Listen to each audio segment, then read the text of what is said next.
नमस्कार आणि सगळ्यांना जय भीम। आज डॉक्टर बाबासाहेब आंबेडकर मध्यवर्ती जयंती महोत्सव समितीच्या वतीनं या ठिकाणी आमचे मार्गदर्शक उत्तमदादा कांबळे, डी.जी. भास्कर साहेब, सुभाष देसाई, घोडेस्वार आणि आमचे सगळे कार्यकर्ते, माजी आमदार डॉक्टर मिंचेकर, दुर्वास बापू कदम, हे सगळ्याच मंडळींच्या वतीनं आणि जिल्ह्यातल्या सगळ्या दलित संघटना आणि सगळ्या सर्वपक्षीय समितीच्या वतीनं डॉक्टर बाबासाहेब आंबेडकर मध्यवर्ती जयंती समितीचे कार्यक्रम उद्याच्या 11 तारखेला महात्मा ज्योतिबा फुले यांच्या जयंतीच्या निमित्तानं हे कार्यक्रम सुरू होणार आहेत। 11 तारखेला महात्मा ज्योतिबा फुले यांच्या जयंतीचे तिथं महात्मा फुलेंना अभिवादन करणार आणि त्यानंतर तिथं व्याख्यान संध्याकाळच्या वेळी प्रकाश नाईक आणि काळे सर म्हणून आहेत, त्यांचं व्याख्यान त्या ठिकाणी होणार आहे। 12 तारखेला पी.एस. कांबळे प्राध्यापक, त्यांचं व्याख्यान त्या ठिकाणी होणार आहे। 13 तारखेला संध्याकाळी डॉक्टर बाबासाहेब आंबेडकरांना अभिवादन करायला जिल्ह्यातले सगळे दलित संघटना, सगळे बहुजन समाजातले सगळे कार्यकर्ते बिंदू चौकात त्या ठिकाणी उपस्थित राहतील आणि बाबासाहेबांना अभिवादन करतील। 14 तारखेलाही सातत्यानं दरवर्षीप्रमाणे तिथं बाबासाहेबांना अभिवादन होईल। हे खऱ्या अर्थानं यावेळी तुम्हा सगळ्यांना सांगायला आनंद वाटतो आहे की डॉक्टर बाबासाहेब आंबेडकर मध्यवर्ती समितीमध्ये अनुसूचित जातीतल्या 59 जातीतले सगळे प्रमुख समाजातले जे काही प्रमुख कार्यकर्ते आहेत त्या सगळ्यांना बरोबर घेऊन ही जयंती समिती या जिल्ह्यामध्ये कार्यरत झालेली आहे। आणि या समितीच्या माध्यमातून आम्ही सगळ्या बहुजन समाजातली म्हणजे दलित समाजातली जी 59 जाती आहेत त्यातल्या सगळ्या प्रमुख कार्यकर्त्यांना घेऊन ही जयंती समिती या जिल्ह्यामध्ये काम करायला लागलेली आहे। मी तुमच्या माध्यमातून या जिल्ह्यातल्या सगळ्या चळवळीतल्या कार्यकर्त्यांना, विविध संघटनेमध्ये काम करणाऱ्या कार्यकर्त्यांना आवाहन करतो की तुम्ही या मध्यवर्ती समितीच्या कार्यक्रमामध्ये सहभागी व्हावी। आपल्या बाबांची ही जयंती आहे, ज्याने आपल्याला माणूस म्हणून जगण्यासाठी क्रांती केली आणि या देशाला एक आदर्श अशा पद्धतीचं संविधान दिलं। त्या बाबासाहेबांची जयंती आपण साजरी करत असताना सर्वांनी यामध्ये एकरूपपणे सहभागी व्हावं असं आव्हान तुमच्या माध्यमातून या ठिकाणी करतो आहे। मी या निमित्तानं सांगेन 19 तारखेला मध्यवर्ती समितीच्या माध्यमातून आमची शोभायात्रा निघणार आहे। बिंदू चौकातनं शोभायात्रा प्रमुख मार्गावर निघून दसरा चौकात संपणार आणि दसरा चौकामध्ये त्या ठिकाणी वैद्य डॉक्टर अभिजित वैद्य हे पुण्याचे एक चळवळीतले एक प्रमुख चेहरा, त्यांचं व्याख्यान त्या ठिकाणी होणार आहे। त्या कार्यक्रमाला आम्ही माजी आमदार मालोजी राजांना, कार्यक्रमाचे प्रमुख पाहुणे इंद्रजित सावंतना त्या ठिकाणी आम्ही बोलवलेले आहेत। दोघंही त्या कार्यक्रमाला त्या ठिकाणी उपस्थित राहतील। 19 तारखेला शोभायात्रेची समारोप एक चांगल्या व्याख्यानानं त्या ठिकाणी करणार आहोत आणि म्हणून या निमित्तानं आणि 24 तारखेला दसरा चौकामध्ये भीमगीतांचा एक कार्यक्रम आम्ही, अनिरुद्ध वणकरांचा कार्यक्रम आम्ही त्या ठिकाणी ठेवलेला आहे। त्यामुळे या सगळ्या भरगच्च कार्यक्रमामध्ये जिल्ह्यातल्या सगळ्या चळवळीतल्या कार्यकर्त्यांनी सहभागी व्हावं असं आव्हान या निमित्तानं करतो। पुन्हा एकदा या निमित्तानं तुम्हा सगळ्यांना सांगायला आनंद वाटतो की डॉक्टर बाबासाहेब आंबेडकर जयंती मध्यवर्ती जयंती समिती ही फक्त बाबासाहेबांच्या जयंतीपुरती सीमित नाही आहे, तर सगळ्या महापुरुषांच्या जयंत्या वर्षभर आम्ही मोठ्या उत्साहानं आम्ही सगळे साजरी करणार आहोत। मग सगळे छत्रपती शिवाजी महाराजांच्या जयंतीपासून अहिल्याबाई होळकर असतील, संत रोहिदास असतील आणि या सगळ्या महापुरुषांच्या जयंत्या साजऱ्या आम्ही डॉक्टर बाबासाहेब आंबेडकर मध्यवर्ती समितीच्या वतीनं करणार आहोत। तुमच्याही काही सूचना असतील तर कार्यकर्त्यांनी आम्हाला सांगावं। मी पुन्हा एकदा सर्वच जिल्ह्यातल्या कार्यकर्त्यांना आवाहन करतो की मध्यवर्ती समितीच्या सगळ्या कार्यक्रमाला तुम्ही सहभागी व्हावं आणि या कार्यक्रमाची शोभा वाढवावी असं आव्हान तुम्हाला या निमित्तानं करतो। सगळ्यांना जय भीम। डॉक्टर बाबासाहेब आंबेडकर मध्यवर्ती जयंती समिती कोल्हापूरच्या वतीनं कोल्हापुरात विविध कार्यक्रमाचे आयोजन केलेलं आहे। त्या कार्यक्रमाच्या अनुषंगानं आपण सर्व मीडियाचे प्रतिनिधी उपस्थित आहात। तुम्हाला सगळ्यांना प्रथमतः धन्यवाद देतो। डॉक्टर बाबासाहेब आंबेडकर मध्यवर्ती जयंती समिती ही 2006 पासून कोल्हापूर शहरामध्ये विविध कार्यक्रम आयोजित करत असते। सर्व महापुरुषांच्या जयंत्या, सर्व महापुरुषांच्या जीवनावर व्याख्यान, सर्व महापुरुषांच्या पुण्यतिथी असा विविध कार्यक्रम आणि सामाजिक, सांस्कृतिक आणि व्याख्यान असे कार्यक्रम आयोजित केले जातात। त्या अनुषंगानंच आज 2026चा जयंती उत्सव कार्यक्रम साजरा करण्याच्या जयंती महोत्सव समितीचे अध्यक्ष आदरणीय माजी आमदार राजीव आवळे साहेब, महासचिव आदरणीय सुभाष देसाई साहेब, आमचे DG भास्कर साहेब, आमचे सोमनाथ घोडेराव साहेब, गुणवण नागटिळे, अविनाश शिंदे आणि सर्वच ह्या कमिटीशी निगडीत असलेले विविध पक्ष संघटनेचे कार्यकर्ते या समितीमध्ये कार्यरत आहेत। आमदार साहेबांनी आपला ह्या जयंतीचा सगळा लेखाजोखा सांगितलेला आहे। 11 तारखेपासून 24 तारखेपर्यंत विविध कार्यक्रम आयोजित केलेले आहेत। या विविध कार्यक्रमामध्ये फक्त DJ सोडला तर सगळं पारंपरिक, वैचारिक आणि महाराष्ट्राच्या सांस्कृतिक भूमीला चालना देणारे आणि संस्कृतीला उत्तेजन देणारे सगळे कार्यक्रम आयोजित केले आहेत। यामध्ये विचाराची देवाणघेवाण होईल।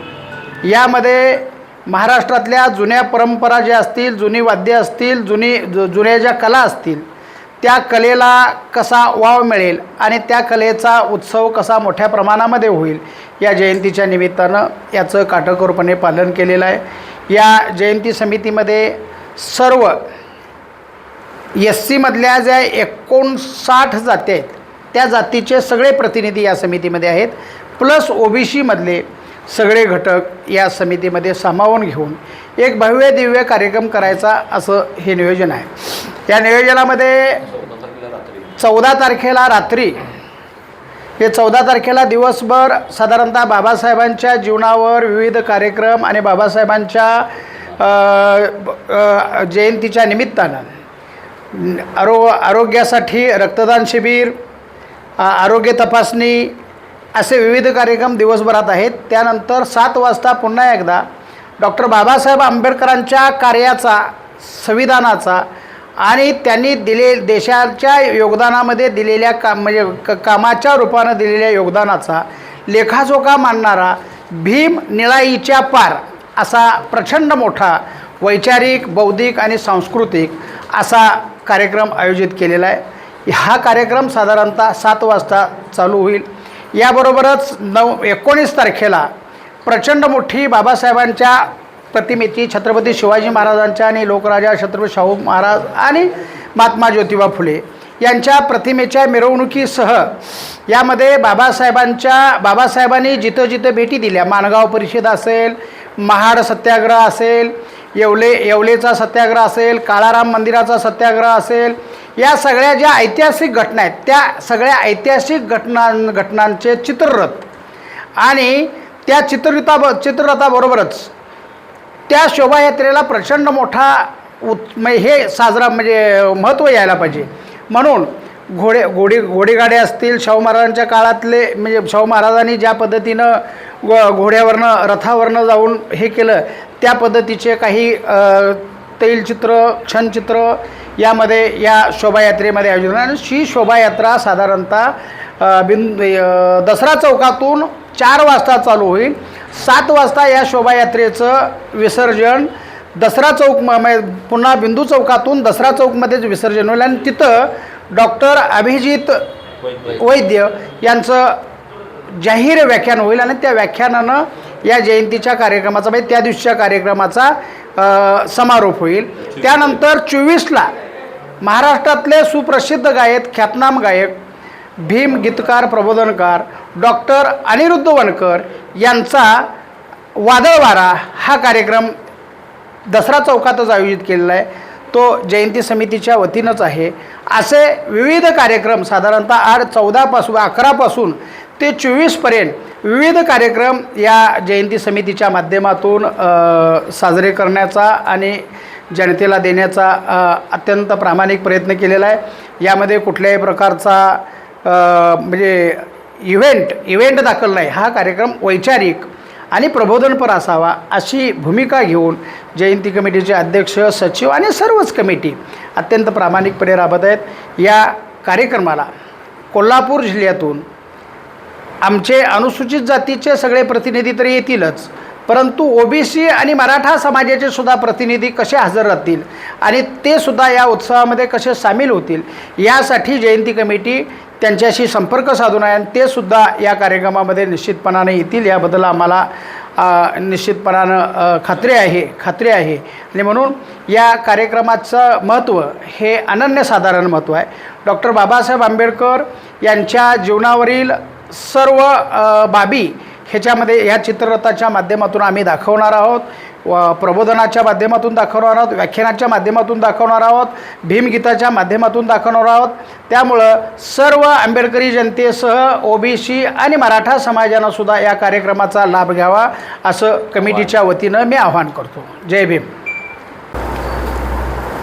डॉक्टर बाबासाहेब आंबेडकर मध्यवर्ती जयंती महोत्सव समितीच्या वतीनं मी पहिल्यांदा या यूट्यूब चॅनेल या कार्यालयाला शुभेच्छा देतो. कार्यालयाचं उद्घाटन व्हायच्या अगोदर त्याने आम्हाला इथं पत्रकार परिषदेची संधी दिली, त्याबद्दल संयोजकाचं मी पहिल्यांदा अभिनंदनने आभार मानतो. अत्यंत महत्त्वाची गोष्ट म्हणजे डॉक्टर बाबासाहेब आंबेडकर यांची 135वी जयंती आज साजरी होणार आहे येणाऱ्या काळामध्ये. यामध्ये आम्ही महात्मा ज्योतिराव फुले आणि डॉक्टर बाबासाहेब आंबेडकर यांची विचारधारा असणारे सर्व प्रबोधनात्मक कार्यक्रम घेणार आहोत. डॉक्टर बाबासाहेब आंबेडकर म्हणायचे, कोणताही विचार कितीही चांगला असू देत, त्याचे प्रचारक आणि प्रसारक नसतील तर तो विचार नष्ट होतो आहे. चांगले विचार तेवत राहिले पाहिजेत आणि यासाठीच ही देशाची लोकशाही आणि खऱ्या अर्थानं संविधान टिकेल हा त्या पाठीमागील आमचा उद्देश आहे. ही डॉक्टर बाबासाहेब आंबेडकर यांची जयंती साजरी करत असताना त्यामध्ये वैचारिक प्रबोधन झालं पाहिजेत, समाजाला एक चांगली दिशा मिळाली पाहिजेत. समाजातील आज तरुण आणि अनेक काही गोष्टी चुकीच्या मार्गाने जी निघालेले आहेत त्यांना एक वैचारिक बैठक त्यांची चांगली राहावी. लोकशाही, संविधान आणि भारत माझा देश आहे, सारे भारतीय माझे बांधव आहोत, ही जी आपण संकल्पना खऱ्या अर्थानं राबवतो आहे ती प्रॅक्टिकली आचरणात आणण्यासाठी अनेकांना, काही जणांना ज्या जाती धर्मामधील किंवा अनेक वादग्रस्त विषय करतात ते झाले नाही पाहिजेत, यासाठी डॉक्टर बाबासाहेब आंबेडकर असतील, महात्मा ज्योतिराव फुले असतील, छत्रपती शिवाजी महाराज असतील, त्याच पद्धतीनं सर्व अण्णाभाऊ साठे असतील, या महापुरुषांनी जे जे योगदान दिलेलं आहे त्यांचं योगदान या समाजापुढे राहिलं पाहिजे. म्हणून डॉक्टर बाबासाहेब आंबेडकर मध्यवर्ती जयंती समिती वर्षभर कार्यक्रम राबवणार आहे आणि यामध्ये एक सगळ्यात अत्यंत महत्त्वाचा उद्देश म्हणजे सामाजिक लोकशाही, सामाजिक समता, स्वातंत्र्य, बंधुता टिकवणं ही या जयंती महोत्सवाची आमची भूमिका आहे. तर तुम्ही या समितीच्या वतीनं आम्ही आवाहन करतो की जास्तीत जास्त सर्व जाती धर्माच्या लोकांनी उपस्थित राहावं, तेवढं आवाहन करतो आणि थांबतो. जय भीम, जय भारत. आवळे साहेब यांनी आपल्याला चांगली माहिती दिलेली आहे. डॉक्टर बाबासाहेब आंबेडकर मध्यवर्ती जयंती समितीच्या वतीनं संपूर्ण वर्षभराचा जो कार्यक्रम आहे त्याच्यामध्ये विविध राष्ट्रपुरुष जे आहेत, त्याच्यामध्ये छत्रपती शिवाजी महाराज असतील, महात्मा फुले असतील, छत्रपती शाहू महाराज, अहिल्याबाई होळकर असतील, मा जिजाऊ असतील, रमाई माता असेल, सावित्रीबाई असेल, लोकशाहीर साहित्यरत्न अण्णाभाऊ साठे असतील, संभाजी महाराज असतील, ह्या सर्व महापुरुषांच्या जयंत्या अत्यंत थाटामाटामध्ये ही जयंती महोत्सव समिती साजरी करणार आहे.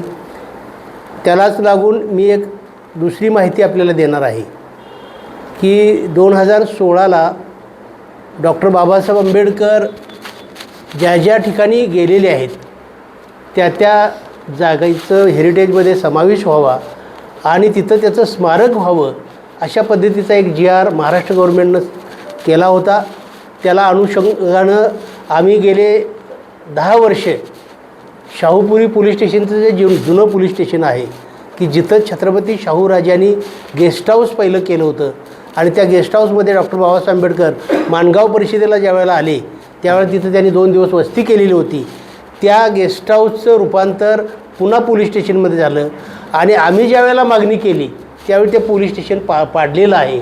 तर त्या ठिकाणी त्या जागेचं हेरिटेजमध्ये समावेश व्हावा आणि तिथं बाबासाहेब आणि शाहू महाराजांच्या नावाचं एक मोठं स्मारक व्हावं अशा पद्धतीची मागणी ह्या समितीच्या वतीनं गेली अनेक वर्षे आम्ही करतो आहे.